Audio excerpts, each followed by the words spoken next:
मित्रांनो, पीएम किसान योजनेच्या लाभार्थ्यांसाठी आता खुशखबर आहे। पीएम किसान योजनेचा 18वा हप्ता आता शेतकऱ्यांच्या खात्यावर लवकरच जमा केला जाणार आहे।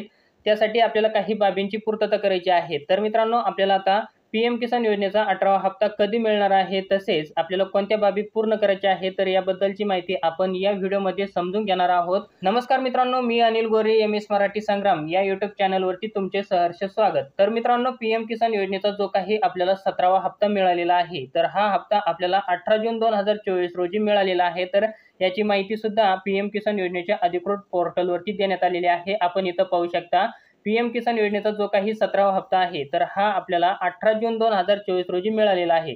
आता त्याच अनुषंगाने आपण जर बघितलं तर पीएम किसान योजनेचा हप्ता आपल्याला 4 महिन्याच्या अंतरावर दिला जातो। म्हणजे आपल्याला पीएम किसान योजनेचा 17वा हप्ता हा 18 जून 2024 रोजी मिळालेला आहे। तिथून पुढे जर आपण 4 महिने बघितले तर जुलै, ऑगस्ट, सप्टेंबर आणि ऑक्टोबर, तर ऑक्टोबर म्हणजे 18 ऑक्टोबर रोजी 4 महिने पूर्ण होतात। म्हणजे आपल्याला ऑक्टोबर महिन्यामध्ये पीएम किसान योजनेचा जो काही 18वा हप्ता आहे, तर आपल्या खात्यावरती जमा केला जाणार आहे। आपण ही माहिती इथं बघू शकता, पीएम किसान योजनेच्या अधिकृत पोर्टलवरती सुद्धा देण्यात आलेली आहे। 17वा हप्ता आपल्याला 18 जून 2024 रोजी मिळालेला आहे आणि त्याच अनुषंगाने आता 18वा हप्ता सुद्धा आपल्याला ऑक्टोबर महिन्यामध्ये जमा केला जाणार आहे। आता मित्रांनो, याच्यासाठी आपल्याला काही बाबींची पूर्तता करायची आहे। पीएम किसान योजनेच्या अधिकृत ट्विटर अँगलवरती ही माहिती देण्यात आलेली आहे। आपण ही माहिती बघू शकता, प्रधानमंत्री किसान सम्मान निधि योजना की 18वीं किस्त का लाभ प्राप्त करने के लिए, तर आपण इथं पाहू शकता ज्या काही बाबी पूर्ण करायच्या सांगितलेल्या आहे, तर त्या इथं देण्यात आलेली आहे आणि ही माहिती पीएम किसान योजनेच्या अधिकृत ट्विटर अँगलवरती सुद्धा देण्यात आलेली आहेत।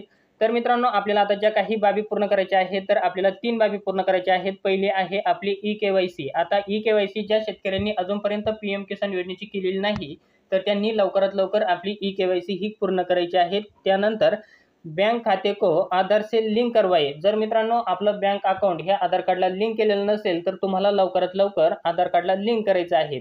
आता मित्रांनो, बऱ्याच शेतकऱ्यांचा असा प्रश्न होतो की अंगठा म्हणजे थंब देऊन मिनी ब्रँचमध्ये आपले पैसे निघतात, म्हणजे आपलं आधार कार्ड हे बँकेला लिंक आहे असं समजलं जातं।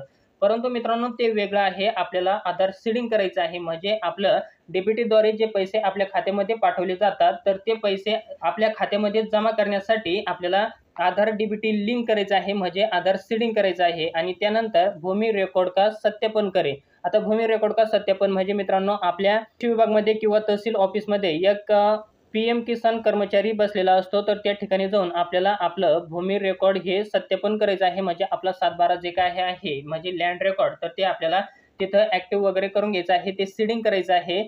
तर आपल्याला ही 3 कामं पूर्ण करायची आहेत, तरच आपल्याला पीएम किसान योजनेचा जो काही 18वा हप्ता आहे, तर हा मिळणार आहे। जर आपण ही कामं पूर्ण केली नाही, तर आपल्याला पीएम किसान योजनेचा जो काही 18वा हप्ता आहे, तर हा आपला पेंडिंग मध्येच राहील, आपल्याला मिळणार नाही। तुम्हाला ही कामं पहिल्यांदा पूर्ण करायची आहे, तरच आपल्याला पीएम किसान योजनेचा हप्ता हा जमा केला जाणार आहे। तर मित्रांनो, आपल्यासाठी हा व्हिडिओ अतिशय महत्त्वपूर्ण होता।